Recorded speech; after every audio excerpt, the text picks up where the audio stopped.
Welcome to Podlr, where we read collections of posts from our Tumblr. Enjoy the mess. The horribly great writing of The Amazing Digital Circus, Episode 7. We just want to gush about how good the new episode is. And how is the new episode good? By being bad.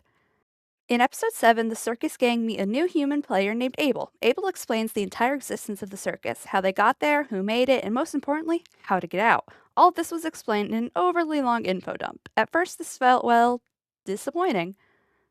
The show has had such great writing. Why now are we just having a character expedition dump? Breaking the number one rule of storytelling show, don't tell. Felt like Goose had just given up or something. But then, as the episode goes on, it starts to make more and more sense, especially with Jax's supposedly wild theory that this is an adventure from Kane. It sets the audience's mind up for that to be a possibility if it hadn't already. Honestly, part of me wishes Jax didn't have the theory so we could have more time to come up with it ourselves, but I can also see how that may be too confusing for a general audience that you don't want to upset. Making a poorly written episode even for storytelling purposes can be dangerous, so this is the trade-off to make it work. Without Jax saying anything, it can still be put together. Kane did this. It could still be put together that Kane did this all. Kane decided to disappear for the day. The Chinese door, his sudden appearance when Jax called for him, meaning he's always listening, but yet doesn't hear this planning. And of course, Abel wanting to keep Kinger out of it since he was actually a programmer and could call bull on all of this. But Jax saying something helps the audience who may be too disappointed. Not to mention, it also helps his breakdown, and thus everyone's suspicions of Kane come to fruition. Honestly, just loved this episode. It was so beautifully done and so interesting. Breaking conventional rules of writing to work in favor of the media is like one of our favorite things, so it was super awesome to see it be done here. We can see why maybe Goose thought people may not like this episode, but frankly, we thought it was perfect. I gotta include this tag here. Hashtag Kane isn't a good writer, but it's okay, Pookie. I love you. It reproduced. Now the question is with who? It was Pure Vanilla Cookie. Traumatized Car Cat. I just realized the way I put these images, it looks like Car Cat is scared of Yuri smut. Happy holidays! Hope Car Cat has a better one next year. Edit, I gave him something else to be scared of. Ye Guang is surprisingly good DID rep. As you may know, Ye Guang is our new Void Hunter and the game's first dual form character. They handled this dual form in a way that really hits close to home for us. For simplicity, in this post we call base form with the brown hair Zhao Guang and the white haired form Shang Guang.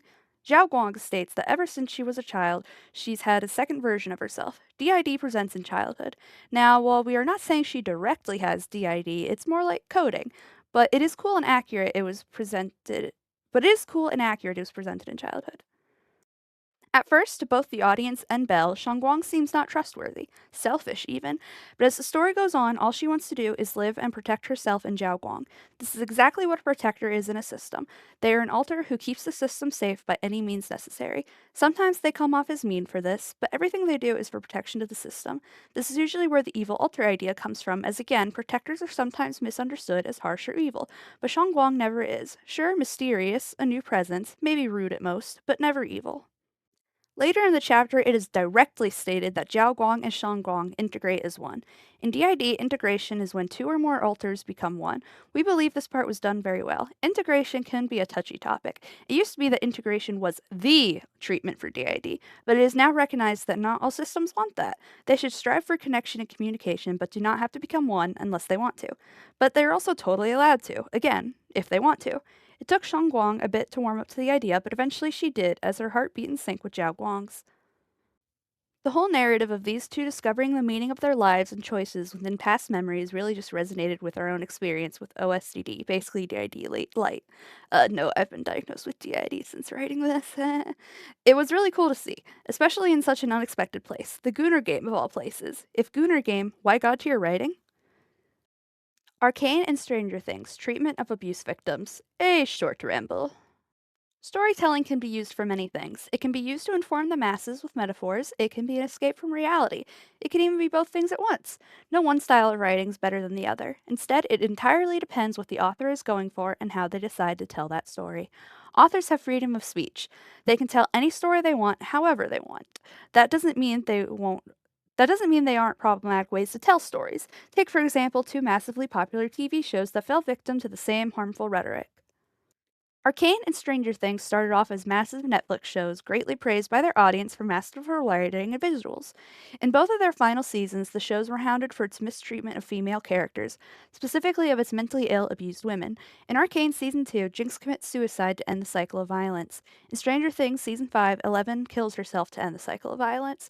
Both shows push the harmful message that mentally ill women are better off dead. This is a dangerous message, as suicidal tendencies are already common in victims of abuse. These shows are now telling these victims to go ahead and do it. End your suffering and the suffering of everyone else around you. That it's for the best. It has also been proven these effects can be harmful to part of the audience who do not relate to who do not relate to these characters. During the Hays Code era of film, all queer characters on film had to be shown as evil to inform the audience that being queer is a sin. These characters would also have to die in these films as a punishment for their quote actions.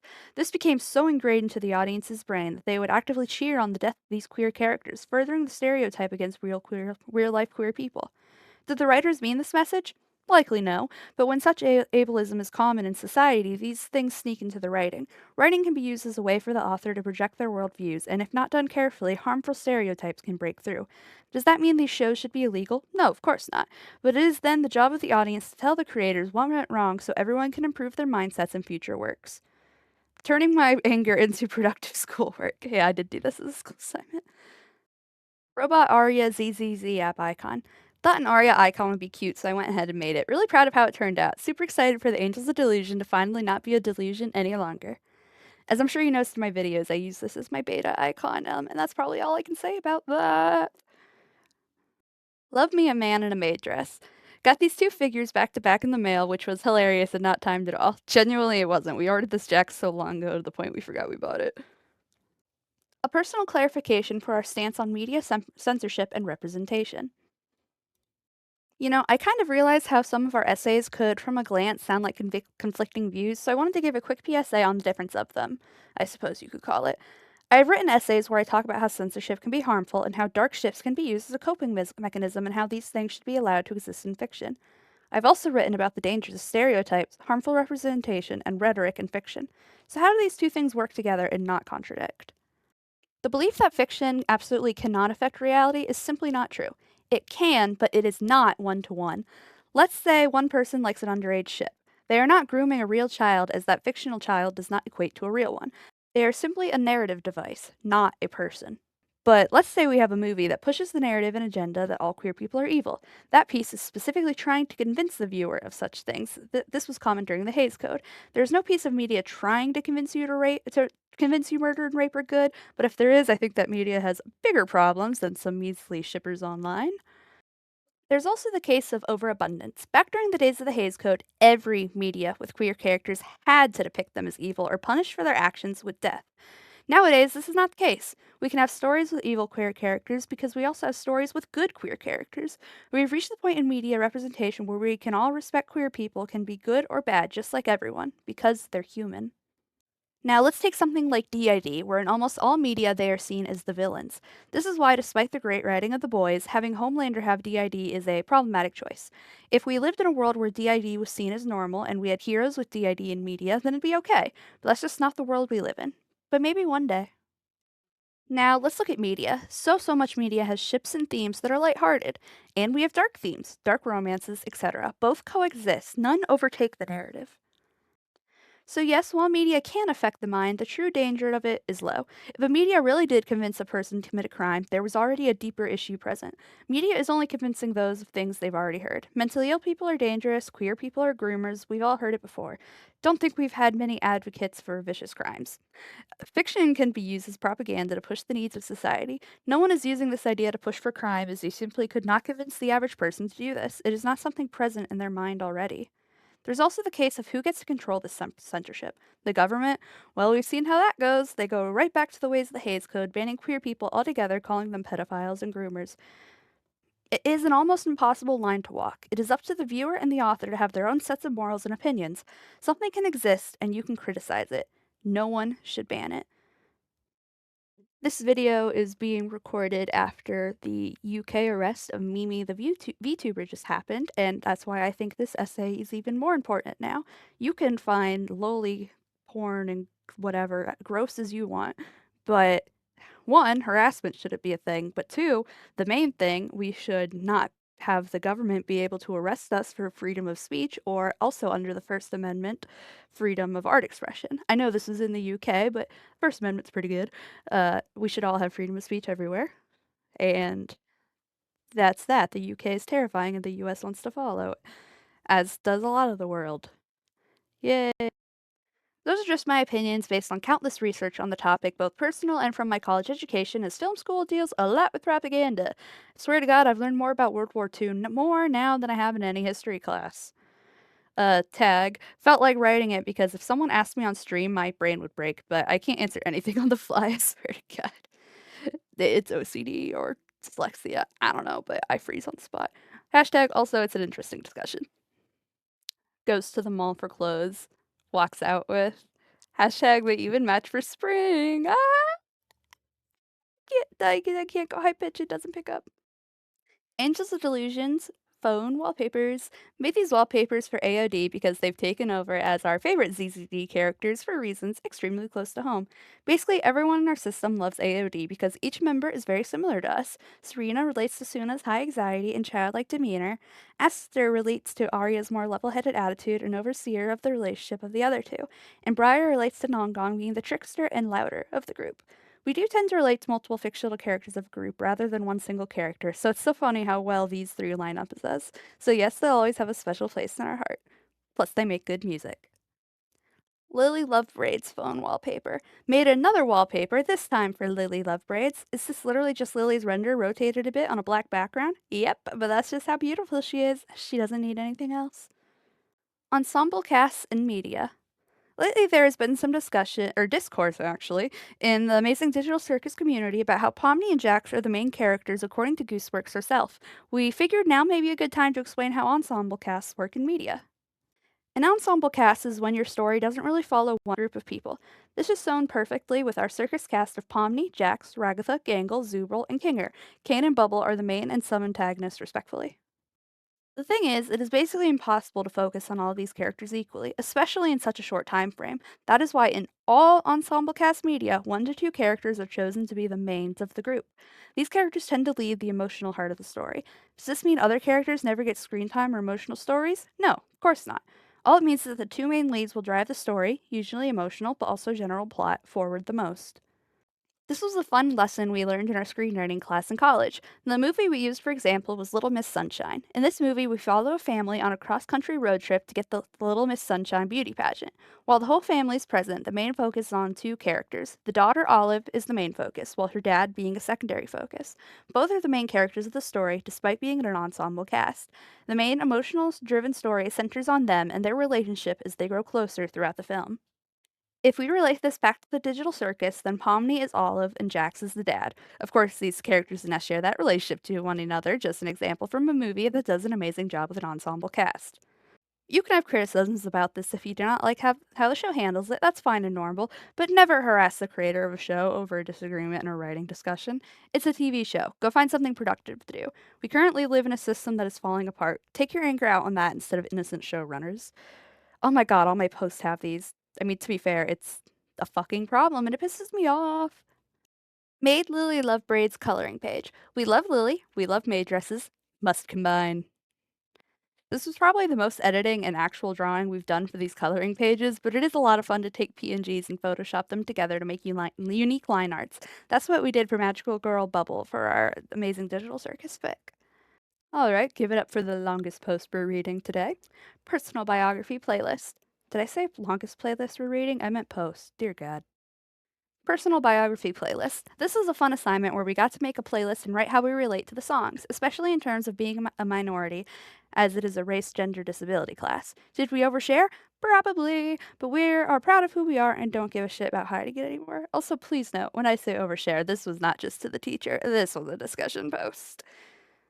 Abracadabra by Lady Gaga is one of the many artists we grew up listening to. My mom and us loved to listen to Born This Way in the car. We personally loved Bad Romance as a kid. This newer song of Lady Gaga's is our favorite, though. Lady Gaga has said in an interview that this song is a protection spell. We found this really cool as we personally practice witchcraft. It is not talked about too often, especially in the mainstream, so it was nice to see someone so influential discuss it and incorporate the spiritual practice into her art. All the Things She Said by Seraphine. Seraphine is not a real person. She's a character from the video game League of Legends. We did not know this when we first discovered her, though. We thought she was a VTuber singer. It was later revealed that she was a promotion for the new in-game character, and and later collaborated with the in-game band KDA. We got into League from this character and learned how to play her. From this game, we have met our two best friends and many others. We chose this specific cover from Seraphine as All the Things She Said is a popular sapphic song. Personally, we are bisexual with a preference for women and pan-romantic. Black Box Warrior OK Ultra by Will Wood. Will Wood is known for his creative lyricism and mishmash of genres. The first two songs we could have easily identified as pop, but this one, evil jazz, we guess? The confusing nature of the song fits its theme of mental illness well. The protagonist of the song has BPD and is told CBT, cognitive behavioral therapy, note for this post, not the other one, is not working. Relate to the song as we have been diagnosed with BPD. We also know what it is like to hit the ever so frustrating brick wall that therapy can feel like. Will Wood also has bipolar disorder, as we have been diagnosed with as well. We resonate a lot with his music. Confessions of a Rotten Girl by Sawtone. Is that how you say it? The number one thing we grew up listening to was Vocaloid songs. We loved how cartoon characters could come to life and sing. We especially loved how Vocaloid producers had a habit of telling stories through their music with their own protagonists and plot lines. This song's a lot newer, but quickly become one of our favorites. In this song, Hatsune Miku, the Vocaloid singer, is struggling with accepting her hidden urges that her church tells her to keep repressed. It is a song that explores the religious trauma. The main reason for our trauma-based disorders comes from a very abusive Catholic school, so this song serves as great comfort. I Am the Walrus by the Beatles. We have been told we have a very eclectic music taste. We can see how that is evident putting the Beatles in this list. We won't pretend to know all their songs, but there are a handful that my mom and us love to listen to in the car. She is the one who first introduced us to them. Our personal favorite is I Am the Walrus. Honestly, not sure why this one. We like the melody and lyricism, plus the special use of SFX like the Joker laughing. All of their songs feel like an LSD trip. While we have never done LSD, from what we have heard described, it sounds a lot like psychosis in a way, something we have due to bipolar 1. Monitoring by Deco27. Another Vocaloid song sung by Hatsune Miku, but the Vocaloids are just the instruments. Putting that there because we can only use one artist per. The song is by a different producer, and that is what matters. Anyway, this is also a newer song, but is special as one of our best friends introduced us to Deco27. In this song, the POV character sees Miku outside of his door wanting to check on him. He deludes himself and hallucinates a whole scenario where she is madly obsessed with him. The imagery of the bright neon colors is similar to what we see during a psychotic episode. The idea of mental illness affecting one's love is also a relatable feeling, common in BPD. Mucka Blucka by Chani Jash. We would love to put the entire album this song is from here, but we cannot. We chose this one specifically as it so clearly paints a picture of what having DID is like, something we have also been diagnosed with as we continue to torture our therapist by being, quote, an enigma. In this song, there are three alters present: heart, mind, and soul. Just a funny coincidence that our system also has three alters. This song and entire album really helped us accept who we are and to navigate the hardships. Yes, it is a repeating loop as the album so artfully shows, but there is happiness to be found with it, especially through art. For Chani Jash, their art therapy is music. For us, it is making YouTube videos and writing. I've also thought a lot about this since writing this post, and because I said I had three alters, which is still true, because like me, Briar, that's who's recording this one, Aster and Serena, we're like the three main ones, and then Gemini. If you've seen Steven Universe, you know what a fusion is. While they are the people who make the fusion, they're also a new person in their own right who only exists while fused. So that's kind of like a person who only exists during co-fronting. That's still us, if that makes sense. And then there's Vesper, who, in the imagery we imagine, we have a soul that's split and cracks, so there's three distinct parts. And then orbiting that soul is Vesper. That's how our system works, yeah, I'd say. Sorry, that's a little tangent, but we've just been thinking about it lately. So 3, the simple answer, 4, the medium answer, 5 is the complicated answer. Because he's a tulpa, but he also kind of became effective, and I don't know what bro is anymore. All right, back to the post. Paint. Whoa. Back to the post. Paint the Town Blue by Ashniko. Is that how you say it? We had already liked a few Ashniko songs, but imagine our surprise when she did a song for one of our favorite shows about our favorite character ever. The song is about Jinx, who is a character originally from League of Legends, but the song is about the version of the character from the Netflix show, Arcane. Jinx is the best representation of psychosis and BPD we have ever seen. Well, season 1 Jinxes. Season 2 ruined it, but let us ignore that. The song shows Jinx's personality well. It also is a song about fighting the system. This is something we also try to do in a lot of our writing and YouTube videos. Redreaming Angel by Angels of Delusion, technically by Sanzi. League of Legends used to be our favorite game, but now it is Endless and Zero. It was introduced to us by those same League friends and has now drained our wallet for all it is worth. Within the game, it is a fictional idol group called the Angels of Delusion. The second we heard they were adding a J-pop girl group into the game, we freaked out. J-pop and K-pop girl groups were the songs we listened to the most growing up and was a major social topic with our friends. The Angels of Delusion are also special to us as coincidentally each member of the group is very similar to each member of our system. Like almost creepily so. Usewa by Ado. Ado is a rising J-pop star who was introduced to us by those same friends. As you can see, we all have the same amazing taste. Usewa stuck out to us the most from her songs as it shows the frustration of living within the system. In the song Ado breaks down and tells everyone to shut the fuck up. That is the song title translated as well. She has a similar song cover, Ashite, that shows the similar struggle but from the perspective of school, while Usewa focuses more on the work and adulthood. These struggles are felt by most, but especially neurodivergent people tend to feel frustrated by the system more often. It was not specifically made for them. This song shows that well, while also hinting that really it was not made for anyone but the elites. Quote, somebody else. Honorable mention would have also done Randy McNally, No Love Like Christian Hate by TX2, but I don't feel like being expelled, so. Waiting for Infinite and Sonic Rumble instead of another collab, day 398392. I'm not even gonna bother pronouncing that. Also, Infinite being announced like less than a month later. I win. Hey Angel Edit. We liked this official art and wanted to edit it for fun. Wanted to give it the, quote, weird core feel that NSO has. I'm not sure the weird core totally came out, but it kinda did. Left is the OG, middle is the overlay, right is the final. We like how it turned out a lot. All that hour of nitpicking and editing for a Discord profile pic will change in less than a month, alas. And the prophecy did reign true. My profile pic is now Cutie from Yun Yun Syndrome. Tomodachi Life, Living the Dream Fun. Just a post to show off our Tomodachi Life game is going on Gemini's Court Island. Our system. The first thing we did in the game was make sure everyone in our system was in. For the most part, we are how we want to be, except Aster wants the steampunk dress, and Vester, of course, wants his jester outfit. One day we shall get them in the shop. Note, we still have yet to find the jester outfit. We did get the steampunk dress, and Aster fucking hated it because it looked tacky as hell on the body. I don't like the 2D textures in this game either, but names in order of the picture, just in case you somehow don't know. Serena, Aster, Gemini, Briar, Vesper. Left or right. Made all our pets. Yeah, there's a pet feature in the game, but they're a big part of our life, so this is more fun. We can't draw for shit, so ignore that. Names in order, also left to right. Mushu, Strawberry, Frank, Oreo, Blueberry, Zeke, Puck, Suna, Annie. Probably most proud of how Oreo came out. Tabbies are hard to draw. Full gameplay, no commentary. Despite doing YouTube for over a year, our favorite project is still our very first, our Gotcha Anthology miniseries. So of course we made all of the main characters from each episode. None of the ships we want have come true, but things sure are interesting. Ava and Casey won't get together no matter how much we try. Note, I forgot to make Casey attracted to non-binary people. Whoops, hopefully they get together now. Ram from ReZero is in love with Ava though, but Jesus from the Bible is in love with Ram. It's Rom, fuck. Melody is living with and has a mutual crush on Ioto from Wonder Egg Priority. Lastly, Olivia and Angel are dating. Oh, and for some reason, Olivia lives with my system mates. Okay then. And when I finally had the opportunity for Olivia to move out with the Angel, I accidentally said they can live in our house. So, kill me. Names in order, left to right, top to bottom. Ava, Casey, Melody, Desiree, Olivia, Lilith, Angel. Those are our main things we have on our island. We also have fictional characters sprinkled in, such as Rem and Rom, Deadpool, Jinx, Monica, and of course, the Hugh Morris, and many more and more to come. Side note, we also made all of our IRLs into maids. Will not share due to privacy, but just know it is amazing. I gotta talk past some bonus speeches that weren't on Tumblr for speech class. Bye. Have you ever watched a movie and related to the main character? Perhaps you found a commonality between the two of you.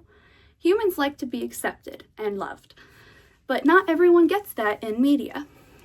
For most of cinema history, the straight white man, maybe a woman, has been the main lead.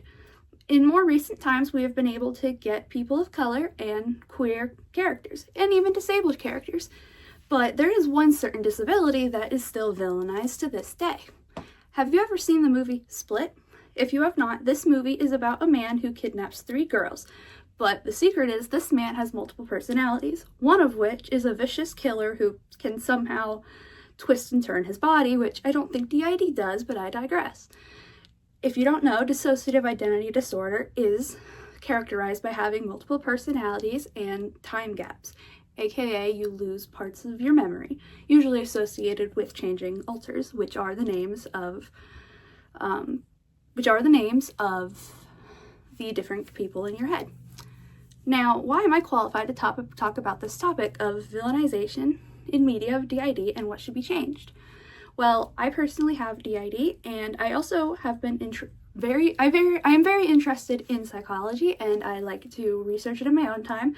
I have taken a few classes of it. Now, back to Split. This movie portrays and uses a very old stereotype that people with DID are dangerous and have an, quote, evil alter.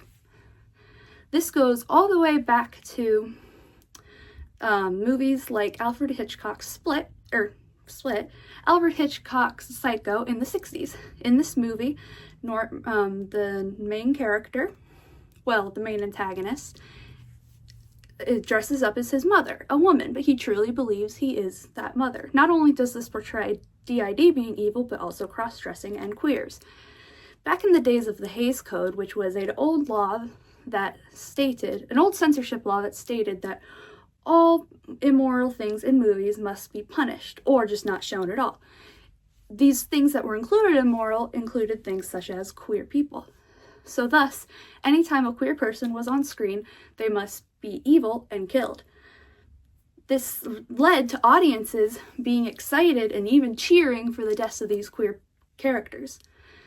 And then, over time, it instilled in their head, as it was the only queer media, that these queer people are in fact the predators the media warned us about. The same thing can happen with DID. You have all heard the narrative that mentally ill people are dangerous, and these media only further stereotype that, when really, mentally ill people are normal people. In fact, dissociative identity disorder is caused by trauma, aka not the person with DID is the abused, not the abuser. Now, let's talk about good representation and what things like Split should do instead. Everyone's heard of the Marvel Cinematic Universe, especially in its prime for Endgame. Well, right after Endgame, Disney liked to start doing their shows. We got a show called Moon Knight with Oscar Isaac. In Moon Knight, we have the show only covers 2, but he does have 3 personalities. The main one being Steven in that show, and also Mark. In this show, neither of them, or even the 3rd personality, is evil. They experience dissociation, waking up in random places they don't understand. They don't even know they have this disorder, as it is a covert disorder. It is a very, as accurate as you can get, version. Of course, there are things that are played up for cinema, such as the alters talking to each other in mirrors, but I believe this is relatively okay, as film is a visual medium. Characters talking to each other in the head would be very hard to portray, as things must be seen, not heard, or they have to be show, not tell. So I believe that was a fine inclusion. But never are these characters villainized for their actions. Even the secret 3rd alter, Jake, at the end of the show, he may be a little aggressive, but he is not evil. He is what we would call a protector, someone who would do anything to protect the system of alters. So Moon Knight is able to frame empathy for the characters of Steven and Mark. We learn to love them and their journey and of acceptance of one another. This teaches audiences that people like Mark and Steven maybe aren't evil. More media like that would then get rid of the stereotype that all people with DID are evil. So perhaps next time you watch media, think about what stereotypes you see. Is a certain type of person being shown to be evil? Are they evil because of their upbringing? Are they evil for any reason? Or is the narrative just telling you they're evil because maybe they're a little bit different than everyone else? Of course, this was a bigger problem in older media, but it still happens today more than you would think. Learning to negate these stereotypes helps not only yourself if you ever find you are part of these communities, but also anyone you may meet in the future. Well, as you can tell, I'm a horrible public speaker. That was an edited version that I got in trouble for turning in because it was edited, but the stumbling was so much worse without it. Anyway, and also you can see my ability to give info is not as great, such as calling the Hays Code a law, which it was not. Anyway, whatever, it was good enough and it still got the information across I wanted. What used to sound like pure conspiracy is coming true more and more by the day. The government has admitted to wanting your data to take away free speech, but how are they doing this? Knowing this information can keep you safe online and know how to advocate for your First Amendment rights. I advocate online and make a point to put it into a lot of my online projects as central themes. It is also a topic I am interested in and have done a lot of research on. First, let's talk about the current state of the internet and how the government could possibly get away with taking our rights, all under the guise of helping children. Lately, countries like England, but also America, has been pushing for online verification, specifically with facial scans or, in the worst case scenario, ID verification. Discord was a main example of how this failed miserably. Discord claimed that they did not keep people's data, but according to an article by the BBC, 70,000 Discord users' data was leaked since their IDs were kept stored by the company who does the verification. This shows just how unsafe your information is when given to these companies. But it's not just companies and hackers who want this information. The New York Times reported that Homeland Security wants social media sites to expose anti-ICE accounts. They asked for companies like Google and Meta to give their customers data who have made anti-ICE sentiments online. This way, they can take those IDs and give them to the government. This is like handing them it on a silver platter. The timing of these is not a coincidence. Similarly, think back to the tactic where in Florida it was recommended that all pedophiles should get the death penalty. A day later, Ron DeSantis' secretary said that all LGBTQ people are pedophiles, and if they are against the pedophile law, then they're a pedophile. Now that you know the risks, how can you stay safe online with growing dangers from our own government? How can we still have our voices heard? Firstly, never give your IDs to these websites, preferably not even your face. Many websites online now have avatars who you can use instead of your face to do facial scanning. Lambda Legal posted a lot of advice on how to stay safe on offline protests, as well, you're not on threat on online stuff if you're on an offline peaceful protest. They discussed tips such as turning off facial verification on your phone so that the police cannot hold you down and make you open your phone. It is also important to wear proper gear such as knee pads and bring gas masks for potential police brutality. On screen is also many other recommendations from Lambda Legal. Now that you know how to stay safe and are aware of the risk of losing your First Amendment right, let us review what you can do. We have discussed how the government plans to gather as much data as possible on users who speak out on ICE after just threatening to force age verification to quote unquote protect children. It is important to protest and make your voice heard and protect your rights while also staying safe. The government may be trying to take your First Amendment rights under the guise of helping those vulnerable, but you can still speak out. Stay safe online and in person. Remember, silence helps the enemy. Speaking up is always needed for any fight. Well, that one was better. Probably because I read a script during it and I was still panicking. Anyway, that's all for today's Podler. I am sorry if there were any messed up audio I missed. My laptop's been freezing a lot, which I'm sure you've noticed in the gameplay videos, and I have tried everything to fix it, and we just can't. So we're gonna have to deal with it until we get a new PC set up eventually. Probably after college, which is in 2 years. I'm so sorry, but working around it as much as we can. Anyway, that was it for today's Podler. Thank you for listening and bearing with my problems, both mental and the laptop. Bye.